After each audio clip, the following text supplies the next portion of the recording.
Anyway, since the subject ain't changed, I'll tell you what I'm going to talk about today, and hopefully I'll find some entertainment in it. Not gonna lie, man.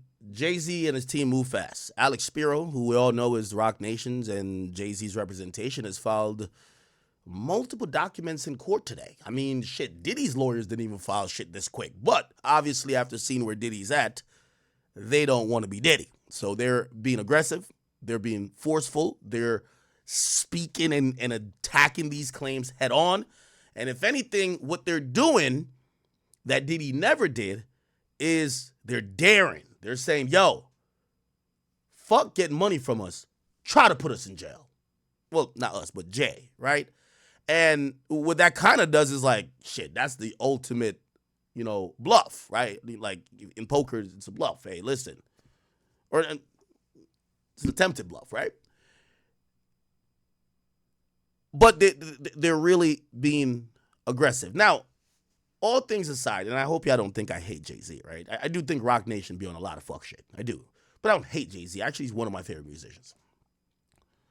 I do think Jay-Z's handling this appropriately. I mean, what could you do? Again, we could talk through it.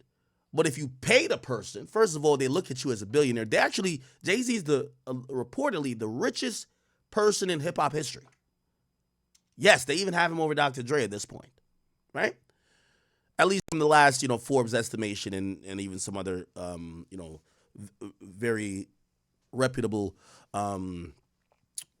brands that does like, these net worths and whatever valuations of these artists. They got him as the richest hip hop artist of all time, right? So, yeah, they're coming for a lot of money, right? And I know y'all might be like, you always hear that thing where people say, yo, yeah, $1,000 or $100,000 is like $1 to Bill Gates. You know what I mean? Because you think about the enormity of their wealth, and then you're like, what's 100,000 to them? Even though 100,000 is a lot to regular people, and I'm going to include myself in there, to us. So you think that, hey, Jay got it, he could pay it, but it's not about just what maybe one person is going to want to demand. It's about the opening of a door that encourages more. Now, we will be talking about possibility of a criminal proceeding here, because there's going to be a really interesting angle that I don't think anyone is, everyone in the media that lightly talked about this today, they were all hell-bent on just saying, yo, these hoes is lying, man. They just lying. And shit, I ain't saying these hoes ain't lying or not. But if we remember how the Diddy case started, the police in their discovery and in their indictment essentially admitted, yo, we started to investigate after we saw civil suits starting to mount. Now, here's the thing, and this is going to be important, because this picture is going to be really important here, chat. Diddy been going through it. Can't get bail. He's charged with RICO for sex trafficking. They look at him as the top of the organization, and I know some of y'all thought this was maybe a cabal or some type of consortium, or this was definitely an effort to try to take down all of the people in the industry. I've told you guys before, just like what happened with Bill Cosby, they're not taking everybody down. There's going to be one sacrificial lamb, and everybody's going to go ghost, get low, wait till it blows over. Doesn't mean he's the only guilty one. If he's found guilty, I don't know if he's guilty. But they usually get one person to get the example made out of. By the way, thank you for the gift this up. It appears Diddy would be that person for music.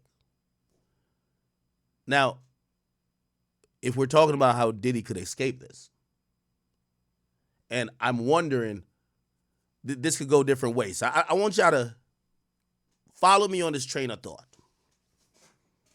Of course, Diddy's denying this. this particular lawsuit that he's included with Jay. But this might be a Trojan horse for Diddy. Jay is the only person that could possibly give him maybe slight leverage in his criminal case if more lawsuits come out and then for whatever reason the feds say, hey, let's look into Jay a little bit more. What does it open up? It opens up Diddy to be able to say, I know y'all had me at the top of the organization, but this nigga, he one of them too. He a freaky ass nigga. He one of them 69 guys. He right here. Okay? I'll tell on him. Because before, here's the thing, this is just how it normally goes. Everybody under the leader tells on the leader. So the leader don't got nobody to tell on. It's usually like a pyramid. So you don't have other people of your level, and not saying that Jay-Z would be involved in this, but Jay is another high-profile name that if, who knows, maybe if a couple more sexual assault cases start lingering, maybe pop up, the feds take interest in it, the feds may want to talk to him. Also, here's a thing, too, that's going to be very interesting about that particular case, right? That case with a 13-year-old, we're going to get to like some of the filings by his lawyer. It's going to be super interesting because it's clear that there's no forensic evidence, I would imagine, that was preserved. I'm pretty sure it would be fucking weird if the 13-year-old panties from that night was kept. That would be fucking weird. So I'm thinking that's not there.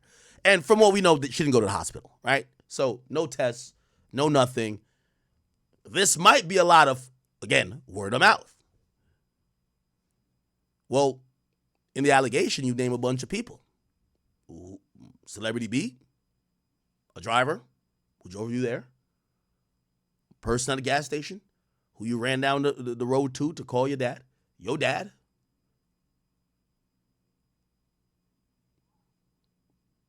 and Jay and Diddy. So now, if this does go any far, and if this gets to start a pattern of people trying to accuse Jay, and let's say the police do try to, look into it, I would imagine because this case is only valid on word of mouth, they might say to Diddy, hey, we might be able to talk about a deal or something if you're down to rat out your boy, Jigga. Were you there with him in that room? What'd he do? Tell us. Let's help make the case. If you help us make the case on him, instead of looking at life in prison, who knows? 10? Now, this seems really far-fetched at this point. But it does open the possibility, especially since the feds are coming with an indictment that is accusing Rico, that this might help Diddy if it's seen that there are other high-profile moguls that may have been in the same type of behavior or accused of doing some of the same crimes with him. Now, obviously, I don't want to, jump the gun or even assume that Diddy is someone who would tell on somebody to save himself. I mean, he doesn't have a history of having somebody else take the fall and he walks scot-free. That's not his history. We don't know of any circumstances of maybe he was cool in the club and some place got shot up and he was trying to have the driver take the gun, and when it got to trial, he says, fuck it, give it to Shine. Let him go get deported. Let me back out.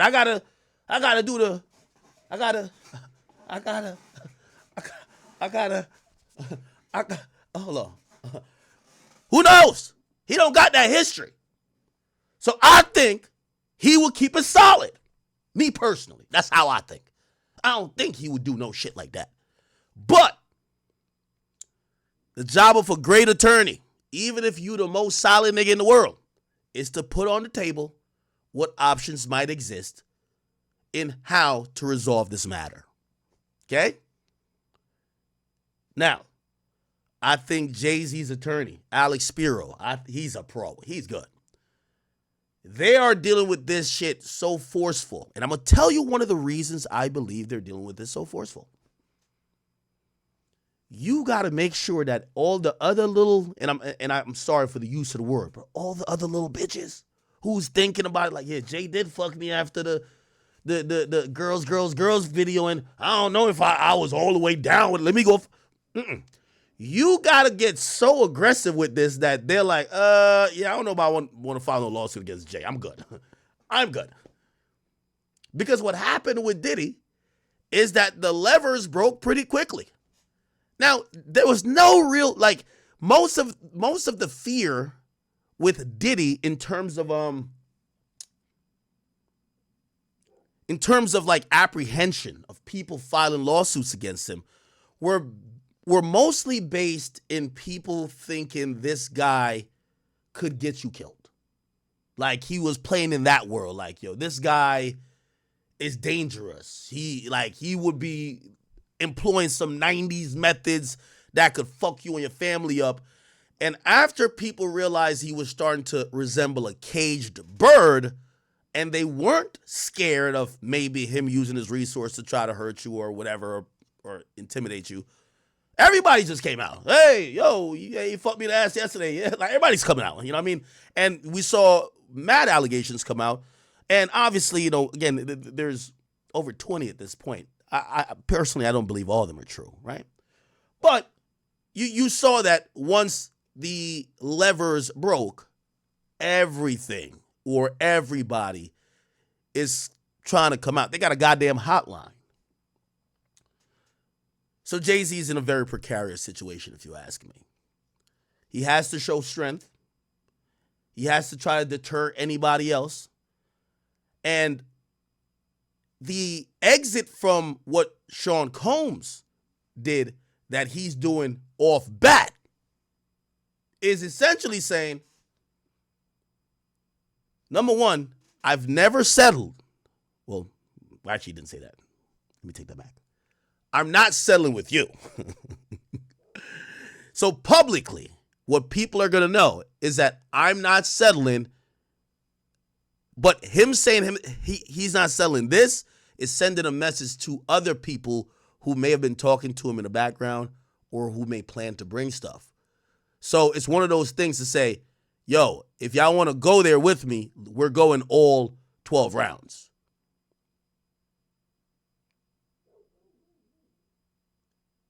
Okay? All right. What the fuck? Address what? Stop hiding? Nigga, I'm talking about it. Okay, cool. So,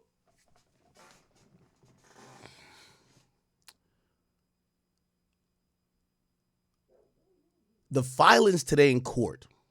Let me tell you, they filed Yo, Alex Spiro got no sleep last night. By 9 a.m. this morning, I get an alert. Alex Spiro filed 4 documents in this case. He filed a notice for representation saying, hey, I'm representing Sean Carter. Then he filed a motion to reveal the victim's name. Then he filed a what's called a declaration in support of that memorandum, which is basically you're just giving reason why that should be, ordered that the person has to give their name. Hundreds of pages. Like mad case law attached to it, and we're gonna go through some of it today. Okay? Here we go. Now, also before I get to it, by the way, we're not only doing Jay-Z today. We do have and pause on that too. No jiggle, okay? Wait, where's the other shit out? Sorry.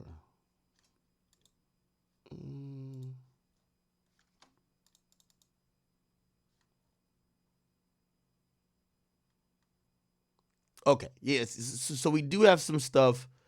We're not doing too much on Drake, but we do have some stuff on Drake. Pusha T talking about Drake.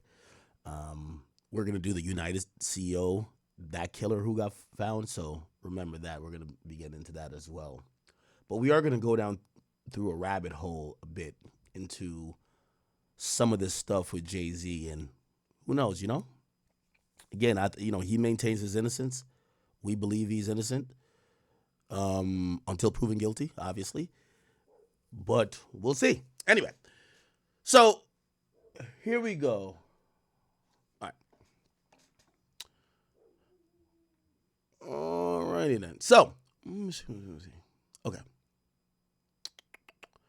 All right. So, one of the filings, and by the way, this mirrors a filing that Diddy's lawyers did in the case versus the woman who we now know is Anna Kane. That is a ex-wife of Edmonton Oilers star Evander Kane. She was forced to identify herself or the lawsuit would be dropped. Okay? So, Alexander Kane, wife. This is his wife, and she claims that at 17, Diddy fucked her. Diddy and two of his executives or something, right? So, it's the same type of filing. And, I kind of generally agree. Right? I do agree. So the whole thing about filing as a Jane Doe, it exists to protect potential victims who don't want to be shamed in the process of admitting something that's really embarrassing. Admitting that you were possibly a sexual assault victim is embarrassing. And when in court filings, right, civil or criminal, they're all public. When people could read the intimate details of some of the most embarrassing parts of your life, it might kind of deter you from even want to get into to try to get whatever justice, even if it's just monetary, if it's a civil suit, right? So I agree that it should be allowed for some people to file a Jane Doe or, I guess in the guy's case, a John Doe. But I also agree with the stance of Diddy's lawyer and also Jay-Z's lawyer, Alex Spiro. You shouldn't be protected if the lawsuit that's filed is being used to smear the other person publicly, right? Once that lawsuit is being dissected by everybody and that person is getting their life torn apart, losing deals left, right, and center, if you're the accuser, I get that it's embarrassing. But the accusation in the world of somebody else who has some type of notoriety is enough to make them seem guilty and ruin their life as well. You should be known. You should be identified. So I agree with this Anna Kane thing. And here's the filings that happened today. So there was a declaration of Alex Spiro. This is the first. This wasn't the first one. Hold on. Is it this? Give me a second. Gotta make sure I got it right here, people. Okay, do I have it? Okay. So here we go. So the defendant, Sean Carter, motioned to deny the plaintiff request to proceed anonymously. This was filed, and all the issues were filed this morning. Okay. So first of all, they have cited. Look how many. When you're doing a filing and you got a table of contents, you'll go to page 15 for this, page 19, page 13. They got a whole table of contents for this shit. I'm like, holy. This is how you know that man, Alex Spiro, is worth his weight in gold, because he on his Brian Steele shit. He is going to defend Jigga Man till every drop of blood in his body has evaporated. And you want that type of lawyer, okay? Anyway, let's get to it. Okay. For months, an extortionate campaign has been targeting this named defendant, Jay-Z, under the cover of darkness. So basically saying he's been extorted for months. The campaign was cynical and calculated to force payment of an exorbitant sum of money. The campaign was, the defendant would have to pay X millions of dollars, irrespective of the truth, or else. Now, The reason why I believe they have said X million dollars and they didn't put the actual amount is that if there are other cases that come up in the future, right, they don't want to give a price point that people could use to be like, all right, well, if niggas was asking them for 100 million, all right, I think I could just hit them over the head for 5. You know what I mean? Like, you don't want to put nothing there. Because again, this guy is a billionaire, and there's going to be these people who just want any type of compensation.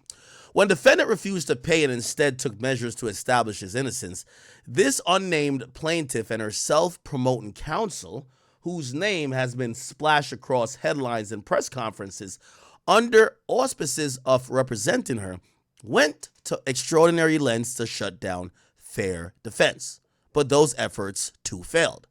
Now at last, the false, unfounded allegations that underlie this campaign of extortion are having judicial light shined on them. Except that this plaintiff is bringing them as Doe, who would continue to hide under the cover of darkness. Because his tactic is inconsistent with a genuine effort to determine the truth or falsity of these allegations, as opposed to an effort to procure a quick and extortionate settlement, defendant is respectfully seeking either dismissal of the allegations or the disclosure of the plaintiff's identity. Fair is fair. Okay. It is consistent with justice, fairness, or the rules governing federal proceedings for the plaintiff and her counsel to smear defendant's good name in the ways that are calculated to feed media coverage and thus inflict maximum public relation damage, while the core fact of plaintiff identity, revelation of which stands to discredit her entire case, remains wholly hidden from view.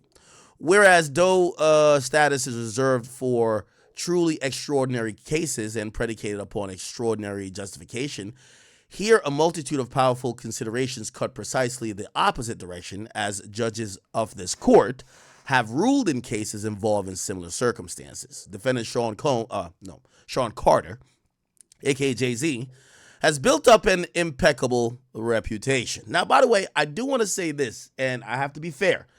This is highly hypocritical of Jay-Z.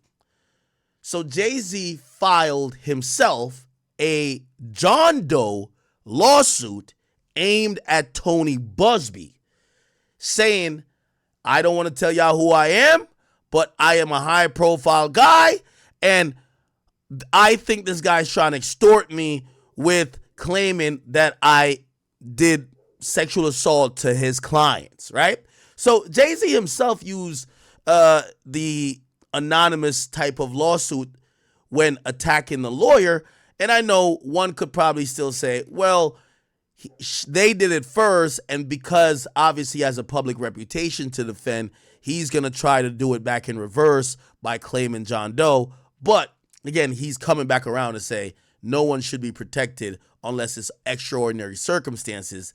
So it kind of makes you feel like, what made you think, you're a public figure, my nigga, like what made you think that you should be protected but not her, right? Anyway, it says defendant Sean Carter has built an impeccable reputation. He has never been accused of, let alone engaged in, any sexual misconduct until today, when plaintiff in a amended complaint filed by attorney Anthony Busby has leveled baseless allegations and accused Mr. Carter of despicable acts while hiding behind the pseudonym Jane Doe.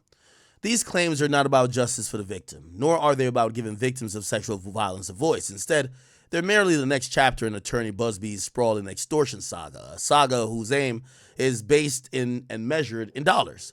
Busby has devoted himself to the business of extracting large settlements from celebrities, high net worth individuals, and businesses with public ties to Sean Combs. So here's another angle that's going to be interesting. As part of this lawsuit, and I'm wondering for all the people who do love Jay-Z, but you're torn on this, right? You think, my dogs keep barking. Can you hear my dogs barking? Because I might have to put them up. I don't know what the fuck they're barking at. Well, one of them are barking. Could y'all hear it? Because if y'all hear them, they're like bothering me. but it might not bleed through on the mic. Could I hear it? If y'all can't hear it, it's cool. I'm hoping you can. You can't, right?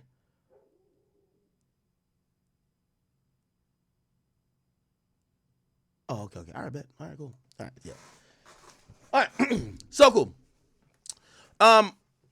Here's gonna be, and I've seen today on social media, there's so many people trying to they're trying to like slice this really fine line and be like, hey, listen, I know in the past we were all agreeing that this nigga Diddy probably did it, but now you're accusing our GOAT. He wouldn't do some shit like that. Now, most of these people making these accusations or making these claims don't know Jay-Z or have never been around him in these intimate personal moments. But I get it. It's your favorite rapper or the guy who you consider the GOAT. You don't want to believe it about him. You probably have less ties or less, cultural equity built up with Sean Diddy Combs. So Diddy, you're like, guilty nigga, fuck this nigga. But Jay-Z, and some of these people are also parasocial fans. Like some of these people, they're Beyonce fans, and they might not fuck with Jay-Z, but they love Beyonce so much, they wouldn't ever want to believe that Beyonce's husband has done such heinous things, because if you think about it, that's what people have gotten at Nicki Minaj about her husband allegedly doing back in the day. So people have different reasons of why they want to believe it, but they're also playing like this interesting game where they're like, no, we did, after like the 30th or 25th allegation against Diddy, people are like, nah, this nigga did that shit, right? So people are kind of like then faced with their own hypocrisy. Well, how do you believe that Diddy did it, but Jay never did it? Okay, here's the thing. In this one instance, in this one allegation, they're both accused of doing the same thing. They're both accused of being in the same room. They're both either it's pretty reasonable to say they're both either guilty in this one case, or they're both innocent in this one case.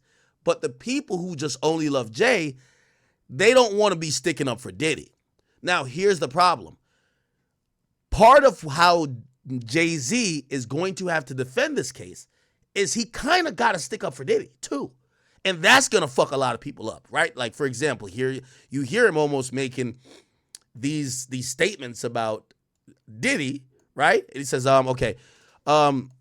extracting large sums from celebrities, high net worth people, and basically saying with public ties to Diddy. Now, they're going to be trying to play the same game as well, where they're not going to be picking up for Diddy, but they're going to just kind of try to piggyback off certain things Diddy has alleged. Because remember, Diddy alleged that a few of these people, Tyrone Blackburn, this guy, and there was a female attorney and another guy, that these people are ambulance chasers just looking for people who are down to sue people of high net worth, and they're just trying to get money that way. But a lot of people said, nah, we don't believe that because it's you, Diddy. Well, Jay-Z is echoing the same claims. Actually, he's piggybacking off of Diddy's claims. So again, that's going to be the tough thing for a lot of fans to swallow. Pause. No Diddy, no Jigga. You have to, we're at the point where you're going to say, at least for this one case, and they're not accused on every case together, obviously, but you're going to probably have to say, if Diddy did it, Jay did it. Or if Diddy didn't do it, Jay didn't do it. Or if Jay didn't do it, Diddy didn't do it. Okay? Now, let's continue. References to justice or sunlight serve only as window dressing. Make no mistake. This case is about retaliating against the rare target who would not pay. Attorney Busby has a history of targeting celebrities by making false allegations of misconduct, okay? Now, this is going to be another thing that, again, I'm telling you, chat, for everybody who are on these moral high horses, you're going to have a gut check time with yourself. Because a lot of people usually say, and I see this on all the time on Twitter, we believe victims, we believe victims, we believe victims, until they accuse your guy. And they're like, well, hold on, man, these hoes be fucking lying. These fucking lying ass bitches, why the fuck these bitches lying on my nigga? We see that a lot. For example, I've seen a lot of people say, hey, look at, by the way, this same attorney represented like a whole bunch of women that accused Deshaun Watson. He's an NFL player. And apparently he settled a good amount of those cases on a civil end. There was a U.S. prosecutor who looked at the district attorney who looked at the majority of them and basically cleared them. They said, look, again, this guy, look, Deshaun Watson, grand jury, right? They did 2 grand juries. There's so many women, right? They did 2 grand juries, both grand juries on multiple charges, right? He faced 22 civil lawsuits. Both grand juries declined to indict him, which basically means declined to do what they did to Diddy to him, right? However, the civil suit still came out. What ended up happening, right? Deshaun Watson settles. And we could probably put Tony Busby's name. Tony Busby. Okay. Confidential settlement reached. This is as late as October. Look.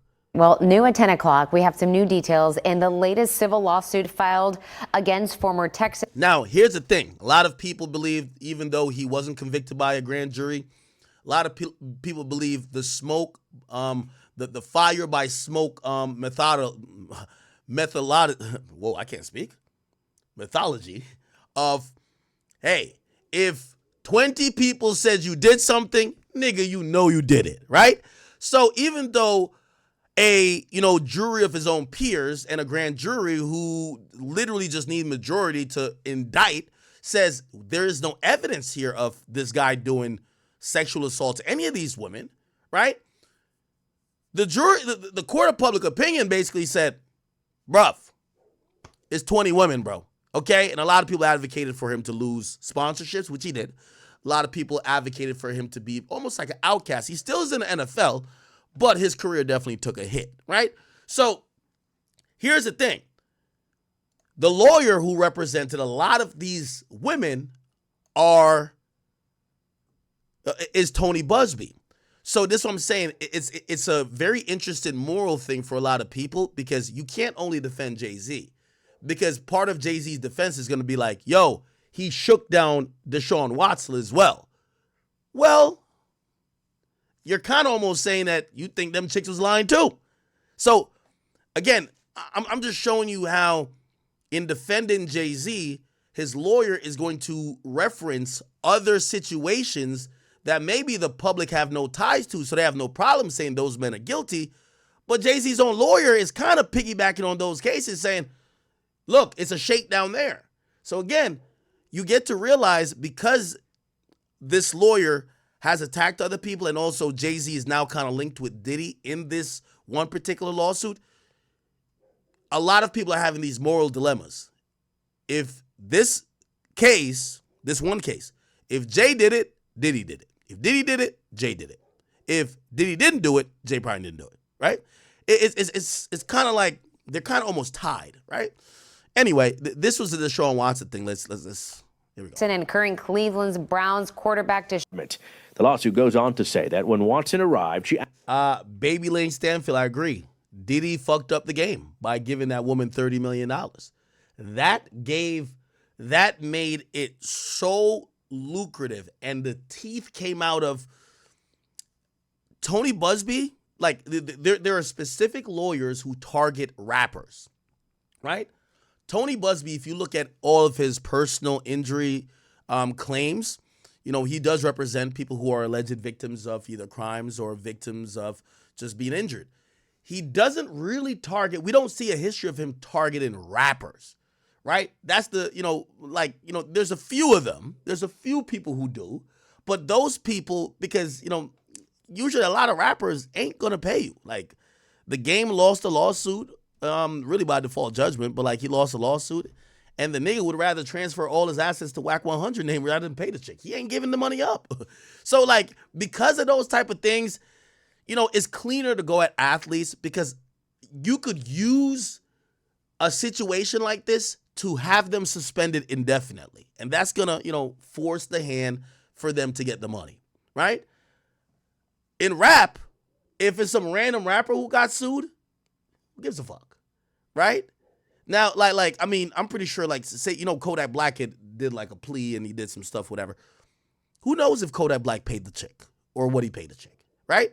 Because we care more about the criminal shit, right? If there's a civil suit, I mean, now we're caring a lot about civil suits, but before it was just like, is a nigga going to jail or not, man? Right? But after Diddy paid that $30 million, the sharks came. Everybody's like, oh, shit. Oh, I forgot there's a couple billionaires over here. Big ballers. Oh, hold up now. Hold up. Wait. Hey, here's the hotline. Y'all been touched by a rapper, fucked by a rapper, train ran on you by a rapper? What the rapper done did to you? I got y'all. So that's what happened. That's why Tony Busby's in hip-hop now. And by the way, I don't think he go nowhere. Apartment. The lawsuit goes on to say that when Watson arrived, she asked him to have a seat in her living room while she finished putting on her makeup. But when she walked out, she found him naked on her bed, lying face down. The lawsuit accuses Watson of aggressively insisting she massage him on his backside. She allegedly only rubbed his back, and that's when the lawsuit says Watson became frustrated and turned over and demanded she massage him from his knees to his groin. Court documents say Jane Doe froze in fear and Watson grabbed her and raped her. Eventually, court records say she was able to get away and grab a heavy piece of decor to defend herself, causing Watson to leave. Watson had previously been accused in nearly 24 lawsuits filed with massage therapists of harassing, assaulting, or touching them during appointments when he played for the Houston Texans. This most recent accuser is the first woman to accuse Watson of rape, while the other lawsuits, the majority of them anyways, alleged various types of sexual misconduct. In the newsroom, this client... Oh, here we go. Are they going to mention Busby? That's what I played it for. Alleged various types of sexual misconduct. Watson's attorney, Rusty Hardin, saying since the beginning that his client... Oh, sorry. Oh, here we go. Default view. What? And Star QB denies the allegations. In the newsroom, Bill Barajas, KP. Okay, anyway, they don't really mention Tony Busby, but you see it here. Tony Busby, the attorney, did announce that they reached a confidential settlement. So, hey, yo, she wanted $1 million. Listen, 250 or something. I don't know, right? I don't know. Okay, cool. So here's the thing. You're going to see Jay kind of almost hint to it or quote that, yo, this is what this guy does, even though he's probably going to make no assertion that Diddy is completely innocent of everything being accused or that Deshaun Watson is either. But he's going to use these cases to say, this nigga has been shaking people down, okay? So he has a history of targeting celebrities by making false allegations of misconduct, and Mr. Carter sought to expose Mr. Busby's latest extortion scheme in a California lawsuit on November 18, 2024. So finally we get, oh, you can't see it. Finally we get Jay-Z admitting, yeah, we did sue him on November 18th, and yes, he sued him as John Doe. So yes, he sued the lawyer, okay? After receiving a letter from Mr. Busby. Now, they don't say when the letter was received, okay? Even though they said it was received months ago. Remember, it was received months ago because it said, if we go back up, it says it said 4 months, right? 4 months, okay? Anyway, so let's keep it going. Exhibit 1. This is the extortion complaint. So they actually list the extortion complaint. And so at the time, Attorney Busby knew who Mr. Carter was, even as Mr. Carter remained in the dark, as he does today about the identity of Mr. Busby's client. Plaintiff and Attorney Busby now brings these claims against Mr. Carter in a clear act of retaliation. Okay, the complaint, as the complaint admits on his face, while Mr. Carter was being extorted, he could not speak out without revealing his identity and the heinous allegations made against him, which are patently false.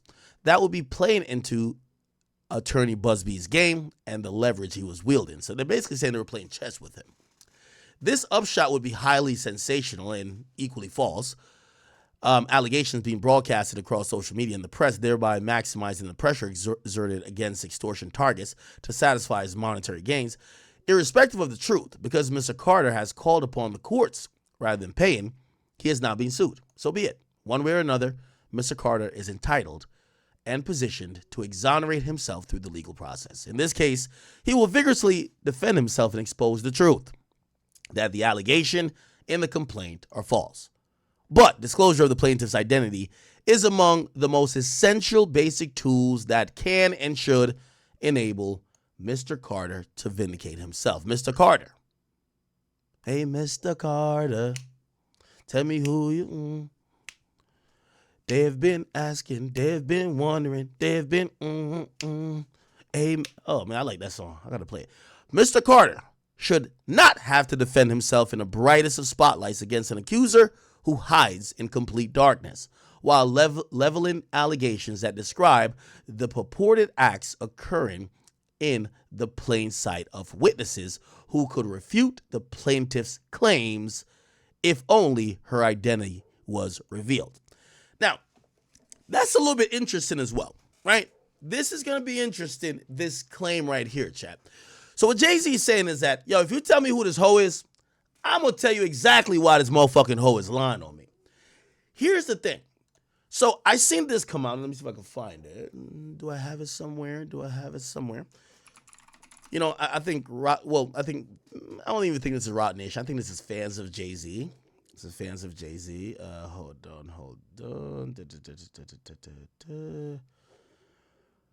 Where is it? Hold on. Give me 1 second. Jay-Z.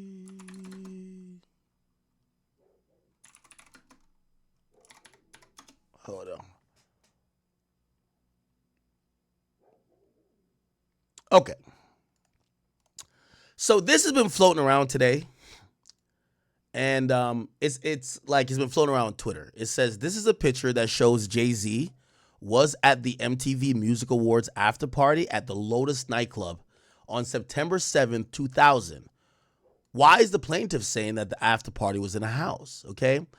And if it's posted on a page called Ain't No Jigga, it says Jay-Z photographed arriving at the MTV Video Music Awards after party at the Lotus nightclub in downtown Manhattan on September 7th, 2000.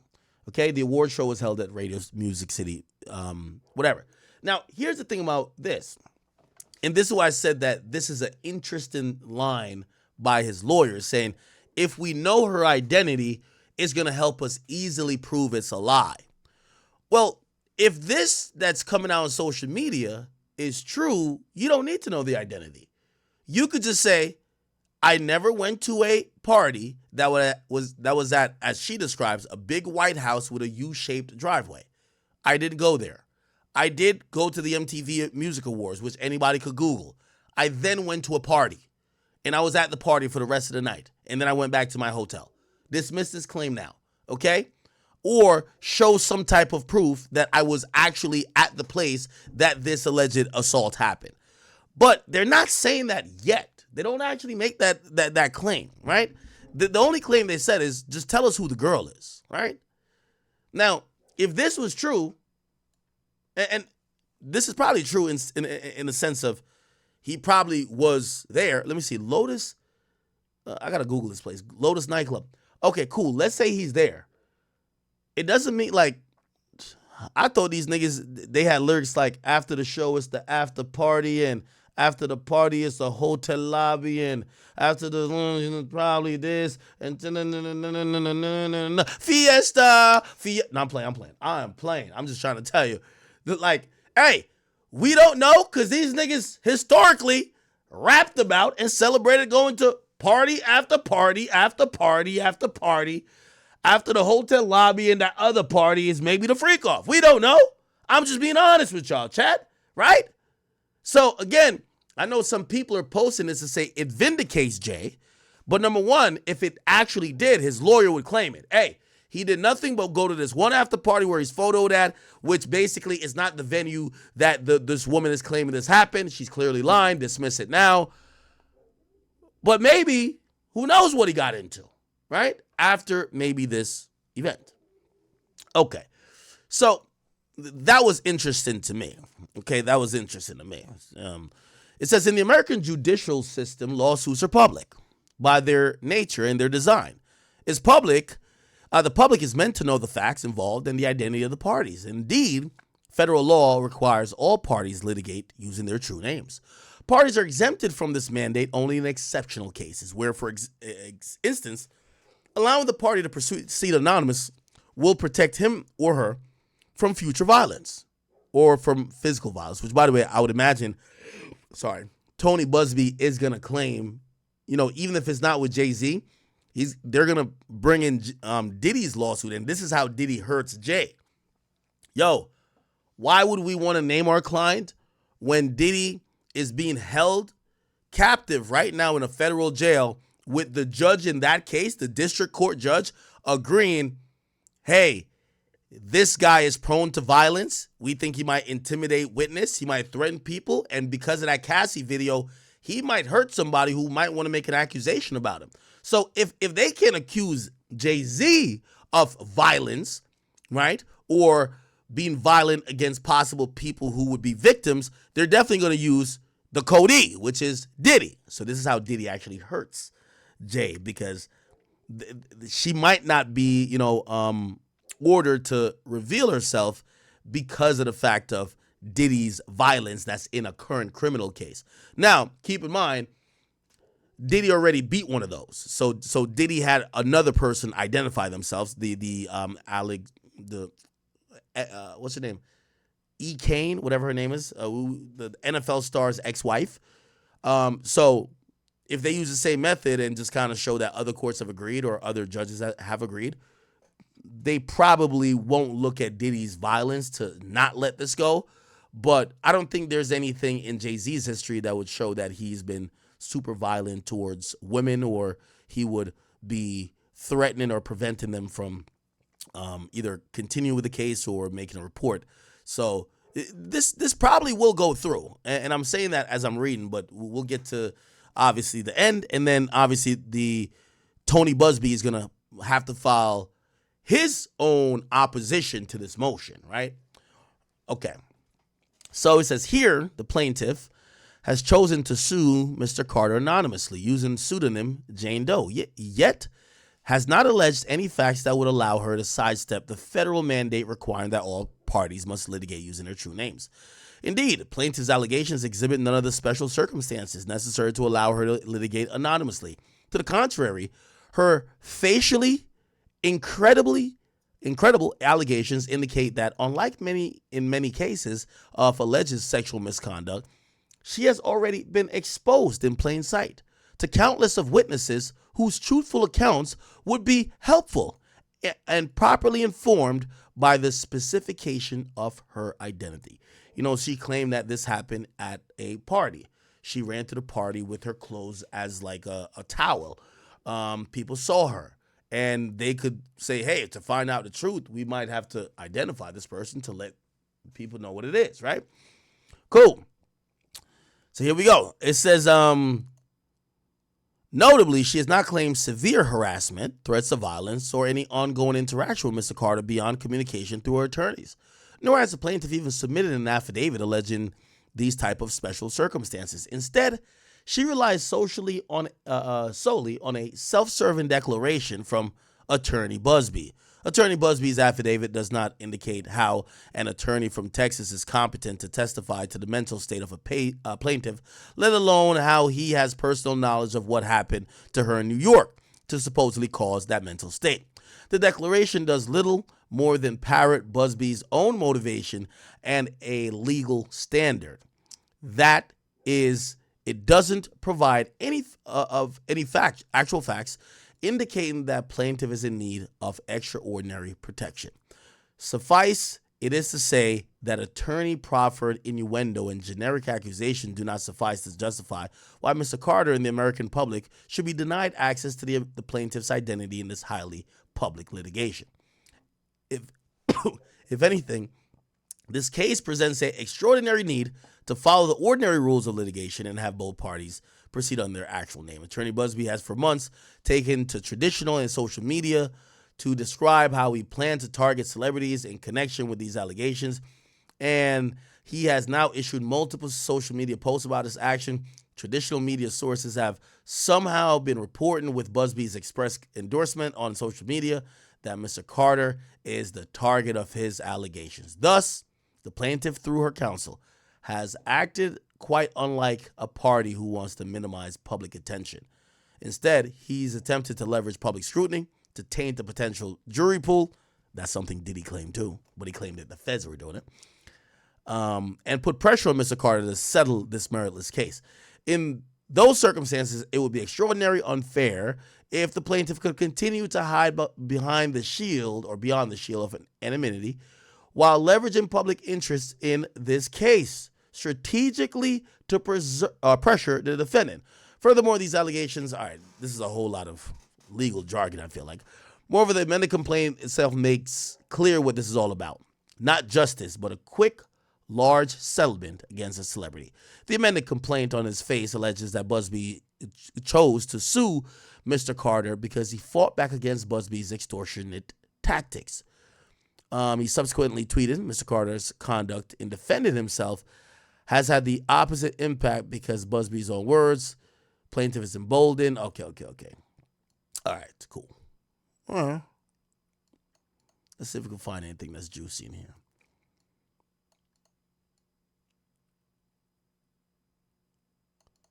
In at least 2 cases already filed by okay, they're using Diddy's cases again.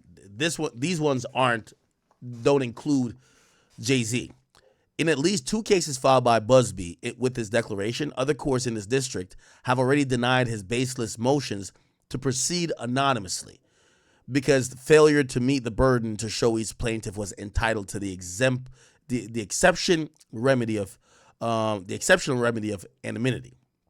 So they're using Diddy as a piggyback because all those cases are Diddy. Those cases concerned Combs, who is under indictment and detained following a raft of criminal and civil allegations against him. But plaintiff has now sought to sully the reputation of Mr. Carter, who has never been accused of misconduct in his 37 adult years. Plaintiff has not come close to meeting her burden here and the balance of equities that she litigate under her true name. You know how this is going to be interesting? Remember I was telling you, I said, let's say the feds start investigating this and they go sit down with Diddy and say, Diddy, could you give us Sean Carter? Could you give us Jay-Z? Have you been in situations with him having sex with women? And could you give us anything that he may have done? We might be able to cut you a deal. Here's also another interesting part, because I know some of you, like Diddy and Jay, I don't know if their interests are aligned anymore. The lawyer who filed this, Alex Spiro, was also hired by Tupac's estate to investigate Diddy while Diddy's locked up. So I would imagine that Diddy looked at that to say, why Jay-Z lawyer helping Tupac's estate try to investigate me for more crimes? Nigga, I'm locked up. What the fuck? Yo, Jay, we used to fuck hoes together. What the fuck? What the fuck you doing, bro? I would imagine that might be a thing. And if you don't believe me, let's look at this. Tupac estate hire Alex Spiro. Look, Tupac Shakur family hires powerhouse attorney to investigate Sean Combs, right? Look, the family of Tupac hired powerhouse lawyer Alex Spiro. Well, that's interesting. Don't that seem weird? Why would Jay-Z's lawyer want to go investigate Diddy? That seemed like backdoor tactics, right? So they were investigating. So this lawyer who works primarily, not primarily, but a lot for Jay-Z, then took a job for Tupac's estate to investigate Diddy, and then now is defending Jay, but using some of what Diddy has claimed versus some of the victims. This is getting messy. It don't seem messy to y'all? Because if I was Jay-Z, if I was Diddy, I would think that Jay was trying to backdoor me. Your lawyer shouldn't be taking no jobs. That could be helping someone to fuck me over. And if they do, I now got to think that you're trying to fuck me over. Or you're trying to distance yourself from me, which, again, if you now become caught up in some type of, rabbit trap, and I get a chance to bring you up in this goddamn cell with me, man, fuck all that shit. I keep saying, listen, there ain't no honor among thieves. And I'm not saying both these guys are thieves, but that's an analogy. Hey, shit, we was cool until we wasn't. So I don't know what Diddy's, I don't know what Diddy's feelings are towards everything, because Jay-Z's lawyer was investigating him. Right? Like right now, you don't want your man's lawyer to go help somebody put maybe possibly a murder for hire charge on you, right? Because that's what that investigation would have been, right? That investigation, look, Tupac's family hired attorney Alex Spiro, who we know is Jay-Z's lawyer, to find Diddy murder link. I would have used one of the inmates' phone calls and say, yo, call that nigga Jay-Z. Yo, Jay-Z, what the fuck is you doing, nigga? Why your lawyer told me they represent Tupac estate? Investigate me. Gang! You know how much shit we done did? Anyway. So, that's interesting. I'm just putting that out there. But also, and I'm trying to just analyze all these information I've consumed today. They said, if we go back, they said this is another alibi Jay-Z has. They say Jay-Z on Rivera. So apparently Jay-Z, we've heard about him rap about this. He stabbed Rivera, or there was an incident where Rivera got stabbed, and Jay-Z had gotten arrested, and Jay-Z was then, look, Jay-Z mugshot. Let's see if we can find it. Is this it? This might be it. Let's do mugshot on Rivera. I think this is it. Yeah. So this was his mugshot, and this was in 1999. So apparently he gets locked up. He goes through a case, but he's on bail. He's on bail, and it says 23 years today. Jay-Z was arrested for the stabbing of Lance Rivera at the Kit Kat Club after rumors surfaced that unbootlegged Jay-Z's 1999 album. Now, we could look at so he had bonded out. Let's see if we could go through that case. So supposedly what some people who are defending Jay-Z saying, yo, Jay-Z was on house arrest. Or not house arrest, he was on a bond. And him being on that bond, his whereabouts were communicated, and he was making sure wherever the fuck he was at, especially after a public outing like the award show, he wasn't doing no like mansion party. We don't know, but I'm trying to see if this timeline links up, right? Let's kind of Google that. Jay-Z stabbing on Rivera. Let's see. A lot of people thought it was over Charlie Baltimore, right?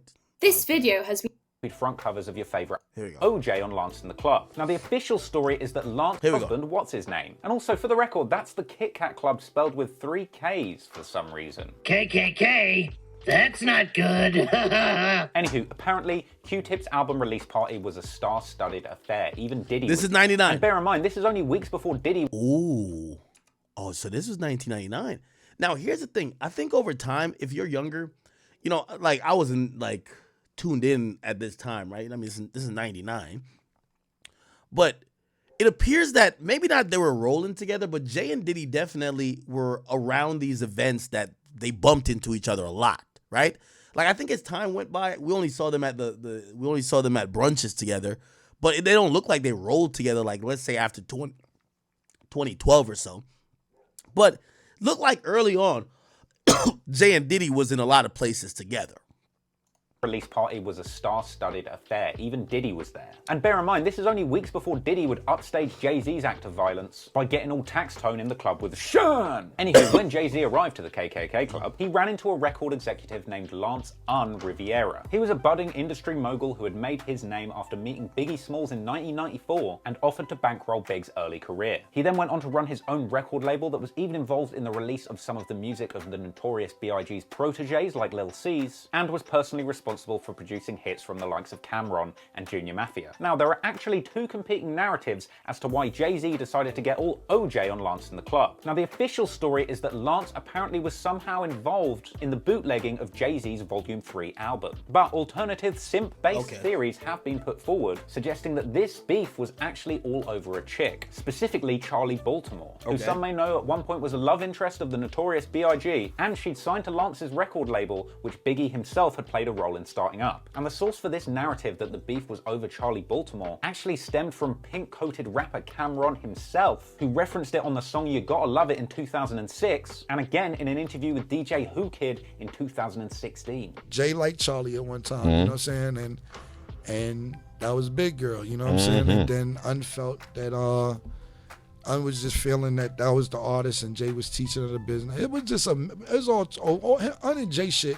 They could say a song leaked or whatever, but it was over Charlie Baltimore. So according to that story, Jay had been trying to shoot his shot with Charlie, and Lance had felt this was disrespectful because she used to be Biggie's girl and also she was on his label. But for the record, this narrative has kind of been meekly denied by Charlie herself. They say Jay-Z stabbed Un because of you. Oh my God. Did you hear that one? I've heard it, you know what I'm saying? I mean, you know, I don't know what niggas stab niggas over. I ain't got nothing to do with that. And in my honest opinion, there is probably an element of truth to this narrative that's maybe been blown out of proportion or misinterpreted over the years. So most likely, there's probably a handful of different personal gripes that maybe... Okay, who cares why he stabbed?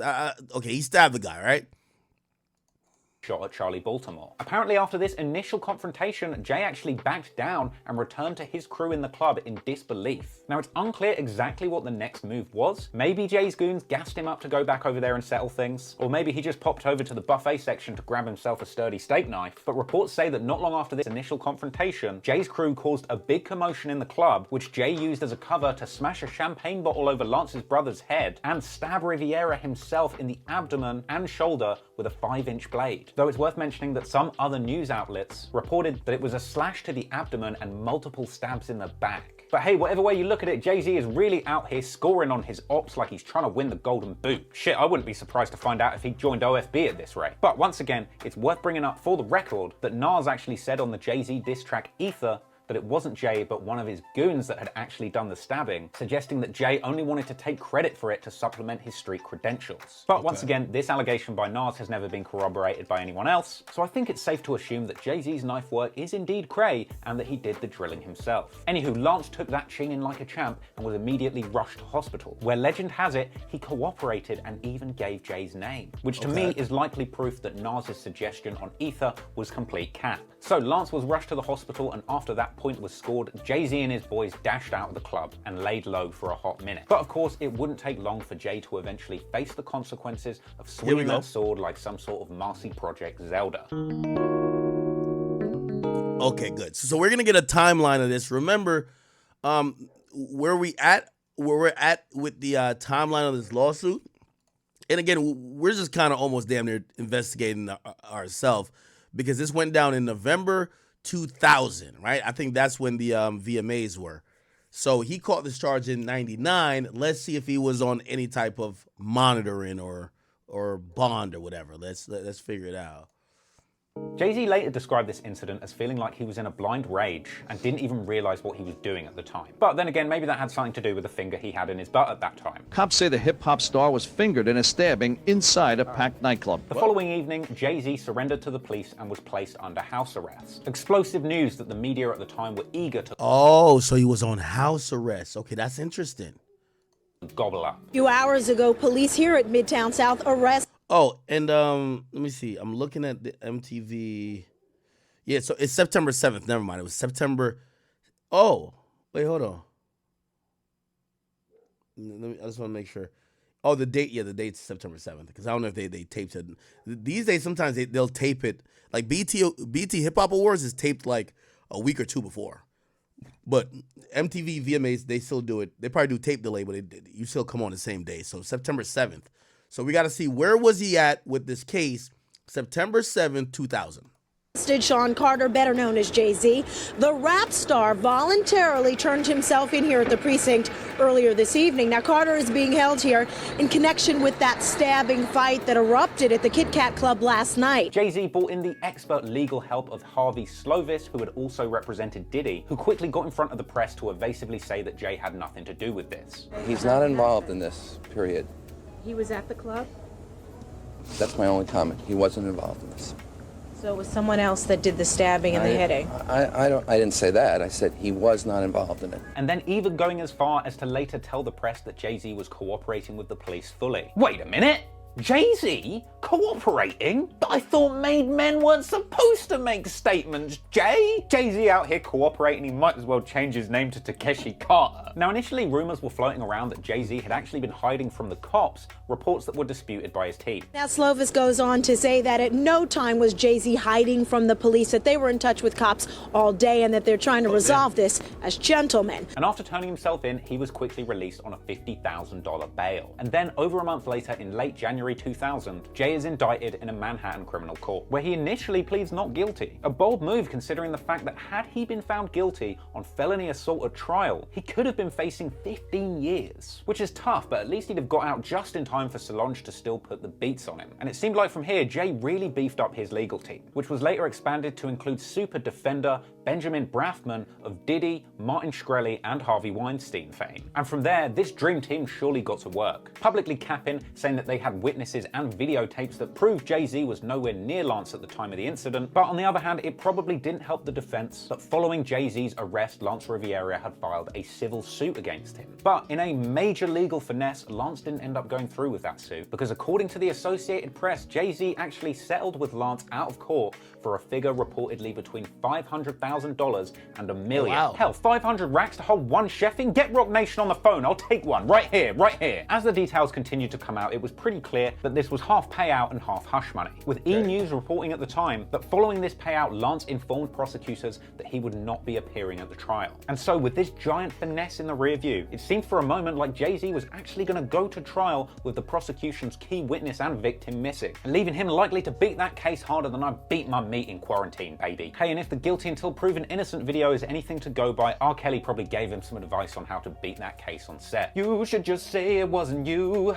Just say it wasn't you. Although initially it seemed like Jay-Z was lacing up the gloves to fight this case, he ended up having a last-minute change in perspective. It seemed like, having seen P. Diddy's gun charge play out so publicly, even with some of the same legal team Jay had, Jay was spooked that the prosecutors might be out for his blood after Diddy ended up finessing his way out of the gun charges, and Jay was in fear of ending up getting slapped with a 10-year bid like your boy Sean. And so he decided that it wasn't worth the fight, a decision which he also discussed in his book Decoded. So in October 2001, a very short... Oh, so the case ended in October 2001. That would include September 7th. So we don't know if, remember, he was released on house arrest. Now with house arrest, sometimes you could petition like, yo, I got to do some work. Okay, cool. You could go to here. It's possible he was on house arrest at this time, which means if he was on house arrest, he would have had permission to go to these places, right? He would have to tell someone, I'm going to Radio City Music Hall for this show. Then I'm going over here for, you know? Shrewd move. Jay-Z pled guilty to stabbing Lance Riviera in the club under a lesser charge. Okay. Charge of third-degree assault. Lance was looking to have answered on this incident in a All right. Okay. So now we know he was there. Now we know he was possibly on house arrest. That could change a lot. That could help Jay-Z, if you ask me, right? That could help him. If he was on house arrest at the time, and let's say he had security with him or whatever that showed, yo, we went to the Lotus Club, right? But that's not what this woman is describing. She's describing a mansion party. Now, I don't know if anybody could do any research to see if Jay-Z had a particular party, or if Diddy had any particular party that was different, that was an after party for this, or maybe have Diddy at some house that matches U-shaped driveway, big white house. Okay. All right, anyway. There's every indication this lawsuit is not truly about the plaintiff, but about Attorney Busby's larger unsavory agenda.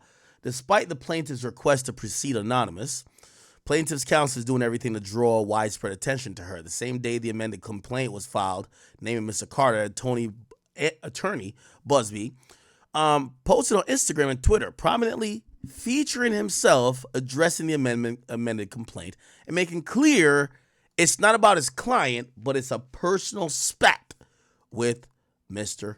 Carter. Now, they actually feature two tweets here, and let's pull up the tweets now. So Tony Busby, he actually tweeted out this. Regarding the Jay-Z case, in his efforts to silence my clients, Mr. Carter previously denied being the one who sued me and my firm. He filed his frivolous case under a pseudonym. What he fails to say in his recent statement is my firm sent his lawyer a demand letter on behalf of an alleged victim, and that victim never demanded a penny from him. Instead, she only sought a confidential mediation since I sent the letter on her behalf. By the way, I also want to put into the ecosphere, because I like to be very factually correct, me and many other people called out Tony Busby to say, well, yeah, you didn't ask for a penny, but usually a confidential mediation, the result is a mediated dollar amount. So it's still about money.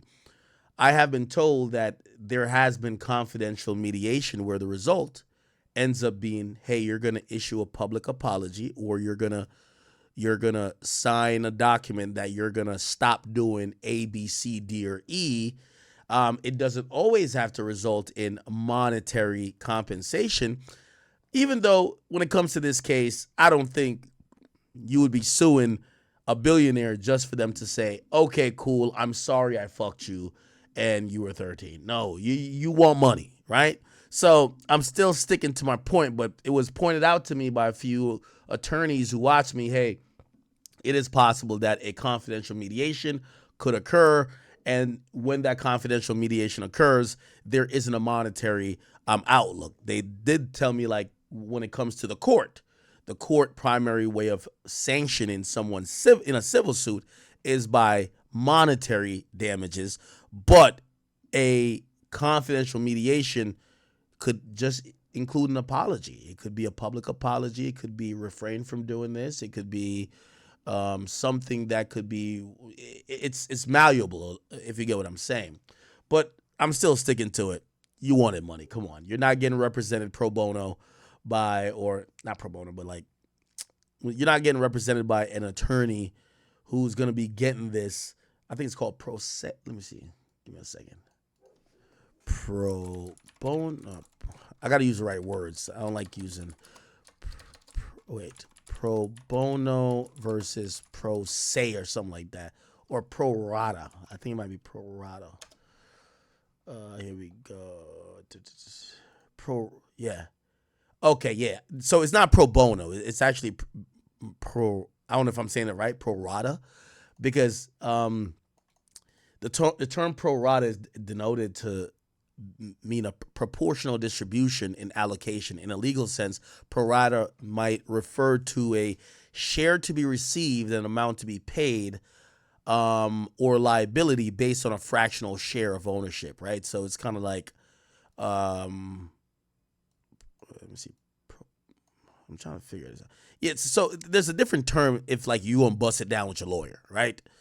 Like, pro bono means that your lawyer actually doesn't get nothing, right? So, because we're all assuming that Tony Busby isn't doing this for the goodness of his heart, and we think if money does come down, he's gonna bust it down with the client, it's actually not pro bono, because pro bono means it's voluntary and no payment. But we don't think none of these attorneys are doing it. And if you get $50 billion, they're not going to get none of it, right? So that's not the accurate term.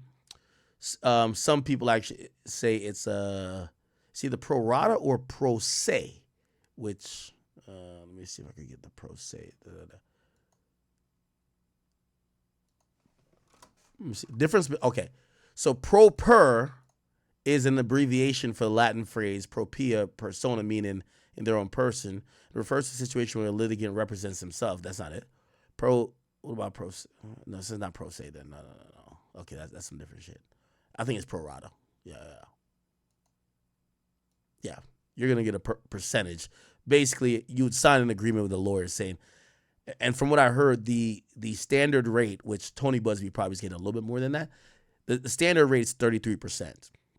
So for people who are expecting to sue a celebrity, if you find a lawyer who will do it at a percentage agreement, saying you don't have to pay nothing if they don't win nothing, but if you get money, you have to give them a cut. The usual cut is about 33%. This guy's a big wig. high baller, big roller, or big baller and high roller. And yeah, it might be 50-50. He might have a 50-50 with this woman, right? To say, hey, if we get 10 million, you get 5, I'll get 5. Okay? Just to show you there is some lucrativeness in here, right? Unless you think Tony Busby is doing this for the good of his heart. And that could be your opinion, right? Since I sent the letter on her behalf, Mr. Carter has not only sued me, but he's tried to bully and harass me and this plaintiff. His conduct. Now, we got to see the proof of him, of Jay-Z supposedly harassing his plaintiff, which, by the way, I think he posted on Instagram. We're going to get to that right after. His conduct has had the opposite impact. She's emboldened. I'm very proud of her resolve. As far as the allegations and the complaint filed, we'll let the filing speak for itself and litigate the facts in court, not the media. What also is posted here is this post, which we'll get to now. This was posted to Tony Busby's Instagram. And before we get to that, if we're talking about bullying and harassment, this was, hold on. This was posted by Tony Busby. He posted the picture of this woman. Her name is Christina Saiz. She's a founder of some company. Now we're going to find out what company it is. Tony Busby claims, he says, this person's from a New York private investor. Oh, I bit my tongue. Whoa. Fuck. Talking too fast. Fuck. This person's from a New York private investigation firm. This person from a New York private investigation firm is calling former employees of the Busby law firm, trying to get information on any negative experiences they may have had while in our employ. Why doesn't she just call me? Damn, I have a lot to say. Haha. I've never had a situation where I send a basic mediation demand and we've gotten this type of response. Wonder what they're hiding or what they're afraid of being exposed. Why not call and ask? Here's her website, www.lexintelligence, and let's see who this is. So this is a website of supposedly what the fuck? Oh, wow. They've made the site private. It says private site. The site is currently private. If you're the owner, contributor, log in. Clearly, probably Tony Busby. You know, obviously, your business is compromised as a private investigator once the public is all going to go look at you doing private shit, right? So I'm guessing they made the website private, right? It said, tell her I said hello. Once again, we won't be bullied or intimidated, and our clients won't be silenced. Sunlight is the best and most powerful disinfectant there is. Justice limps along, but it gets there eventually. Tony Busby. Wow. Okay. Then afterwards, she posted this. Well, what's this right here? Now, this has nothing to do with that. Okay. This is them winning some other case or some shit. Then he posts about Thanksgiving. What the fuck? It says, almost done. Happy Thanksgiving. He's trolling, I think. Oh, this guy has a sense of humor. Perched on the top floor of the tallest building in Texas, leading the most successful law firm in the country, billions of dollars collected in verdicts and settlements, successfully defending a sitting governor and attorney general in a very high-profile cases, successfully represented national governments, states, and even the late, great Jimmy Buffett. Yet, this is a little note right here means as much to me as all of that. And this says, thank you for saving my life. And it says, Vince, is this Cherry or Cheryl? Who the fuck is that? Vince Cheryl.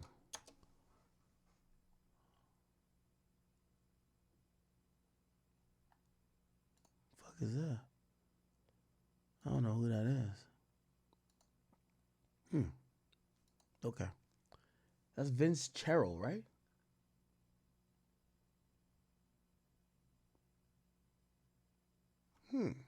Interesting. By the way, that's a humble and slight flex if you don't recognize it, right? Oh, that was Why did I even read that? That's been pinned. So that's from a long time ago. That's actually from January 10th, before all this happened. What he did post after the Thanksgiving post was actually this. Little Bird says, Merry Christmas and Happy Holidays. You can see here, I know he lives in Texas, but $1 million type house, flexing a little bit. Feel me?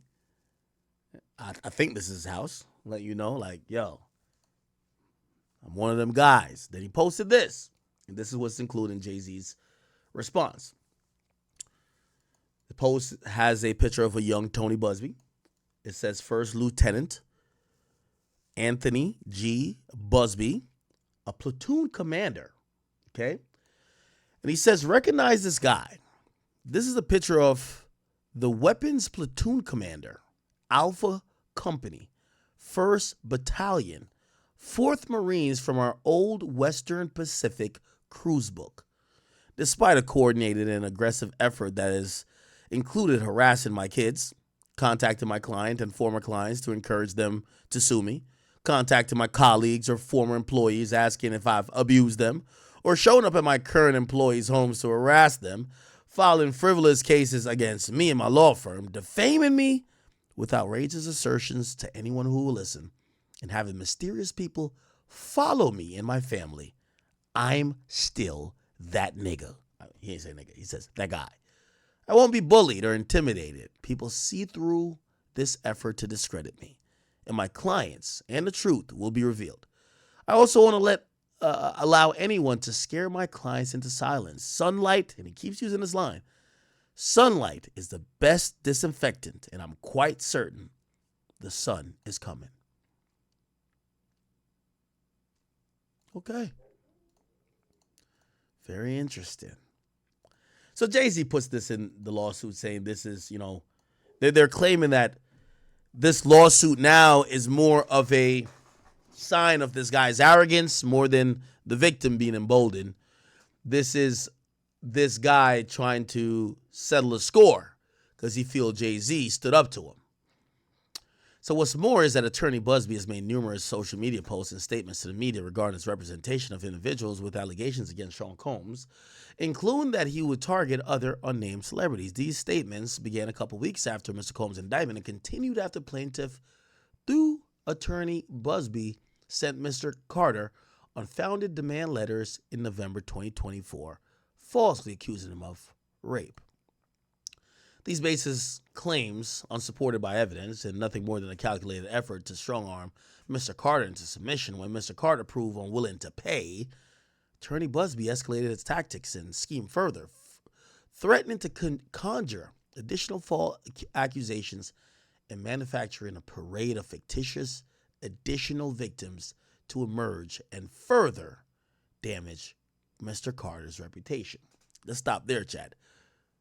Didn't I tell y'all? Chad, I might have a crystal ball.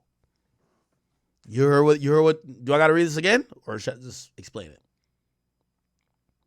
When Mr. Carter proved unwilling to pay in this situation, he escalated his antics and schemed further, threatened to conjure additional false accusation and manufacture a parade of fictitious additional victims to emerge and further damage Mr. Carter's reputation. So apparently, according to what Attorney Anthony Busby is saying, or, Attorney Alex Spiro that works for Jay-Z is saying, yo, they have been threatening Jay-Z to come through with a couple other people that could damage Jay-Z's reputation. Meaning, they're saying there are more people in the wins. There's more accusers, more alleged victims that they have told him they're down to go sue you too. And we were going to file those things. But maybe if you give us a big paycheck here, we won't deal with those cases, which that's a little bit unethical. And I see why they're mentioning it. But for our sake and what we're taking from this, we know there's a bunch of people, or there's more than one, clearly. And we've learned this basically before, but now we know there's other people. There's other people. Okay. To coerce Jay-Z into compliance, The plaintiff and attorney Busby imposed an arbitrary deadline in their extortionate demand letter, warning Mr. Carter that they would take a different course if he did not agree to a confidential mediation to resolve the delicate and important matter, without even waiting for the deadline provided by the extortionate demand to pass. Attorney Busby posted on social media that he intended to file a lawsuit naming Mr. Carter and attaching the extortionate demand letter to punish Mr. Carter for seeking redress from a court. Where did he post that? That's interesting. All along, Mr. Carter refused to bow to Anthony Busby's scheme. Faced with a choice to either pay an exorbitant sum to silence the plaintiff's wild, false allegations of sexual assault, risking irreparable harm to his reputation, family, career, and livelihood, or face a barrage of baseless lawsuits and financial ruin, Mr. Carter stood his ground. On November 18th, Mr. Carter filed a complaint against Mr. Busby and his law firm for his extortionate conduct. In relation, plaintiff and attorney Busby filed the amended complaint. They did so, however, only after a failed attempt by attorney Anthony Busby to obtain a restraining order against Mr. Carter's counsel. Notably, the amended complaint acknowledges that the plaintiff, through her counsel, attorney Anthony Busby, is only bringing these claims, these false claims, that is, against Mr. Carter in retaliation for his failure to respond to her pre-litigation demand letter. Plaintiff goes, by the way, I could stop that there and actually say that. I mean, so the way how these civil lawsuits work, especially ones of this nature, yo, we finna sue you and claim you did this heinous thing that's gonna damage your business and damage your reputation. Just pay up now. We won't file a lawsuit. Nobody will know about it. Okay? With that, we sign NDAs. And by the way, people actually have recommended that Diddy should have done that because he could have controlled the situation and limited Cassie from going public with that to say, hey, once I pay you this, you can't write a book, you can't do a movie, you can't do an interview, you can't do anything, right? If you don't listen to that, they usually say, hey, respond by this deadline and we could talk about how we could sell this. If not, we're going to go file it and it's going to be public. You know, once it's public, that might trigger irreparable damage to your reputation, which we can't, you can't put the fucking toothpaste back in the tube at that point, right? Okay, plaintiff goes as far as to accuse Mr. Carter of filing a utterly frivolous lawsuit orchestrating a conspiracy of harassment, bullying, and intimidation against the plaintiff's lawyers, their families and employees, and former associates in an attempt to silence the plaintiff from naming Jay-Z. Rather than citing a desire for compensation for any actual harm suffered, because there was none, plaintiff, through her counsel, apparently chose to file this amendment as a result of the egregious conduct perpetuated by Carter against attorney Busby. Quite different from the plaintiff. These tactics are designed to silence the other extortion victims who, like Mr. Carter, have been targeted by attorney Busby not based on their perceived culpability, but the depth of their pockets. Attorney Busby's tactics send a clear message. Any individual who resists extortionate demands will face public retaliation through highly publicized lawsuits. This strategy is designed to silence other victims of Anthony Busby extortion while creating media spectacles to amplify unfounded claims and maximize monetary recoveries outside of court.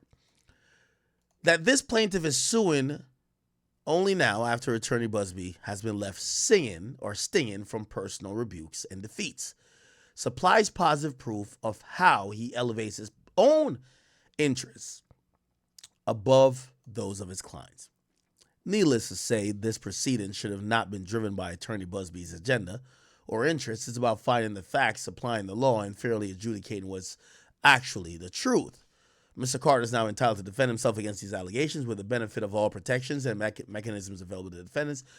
To be sure, and attorney Busby's game has been to prevent Mr. Carter from defending himself while punching below the belt. Today, that game is at an end. Yo, these lawyers talk crazy. I ain't gonna lie to you. Like they speak with in these like declarations, they talk so arrogantly almost damn near. Today, that game is at an end. Mr. Carter defense has begun. So they're writing this for the judge, but they know that the media, niggas like me, we're going to read it, right? Starting with the plaintiff's unmasking. And then here we go. There's a procedural history. Okay. Trying to see if anything is there. They're going to quote a bunch of legal standards and stuff to say, yo, you have to deny the motion. And then nothing here is going to be too interesting. The plaintiff's age weighs against anonymity because they're going to say the plaintiff is now 37. Like, we can't treat this plaintiff like they're still 13, okay?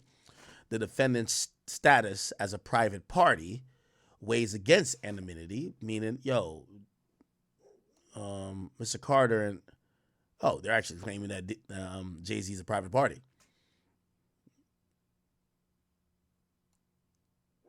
The courts are loath to grant, all right, whatever.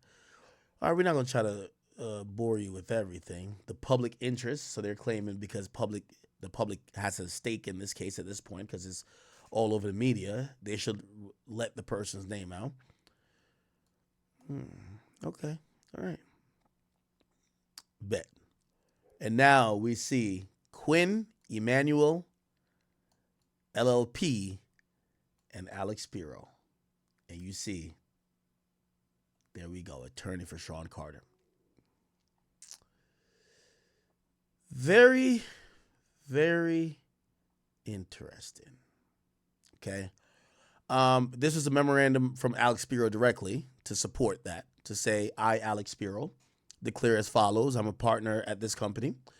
I'm going to put an Exhibit 1, which is a copy of the claim. And basically, they almost put a sworn affidavit as well to say, yo, I might have to go get my dogs. They're like crying. What the fuck?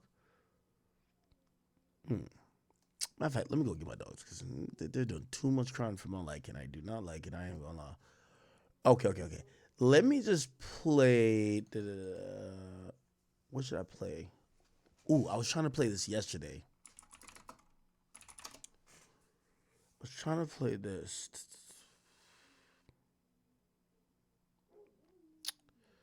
Where is it?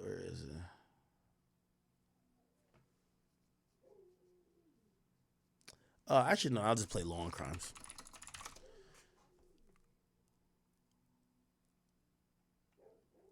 Give me 1 second. He was hip-hop's biggest mogul. Yeah, chat. I gotta go get my... Okay. So, yeah, let me go get my dogs real quick. I think 2 of them are chilling out there, but they're just howling. Rap music mogul Jay-Z revealed as an accused rapist in a civil lawsuit initially filed against Sean Diddy Combs.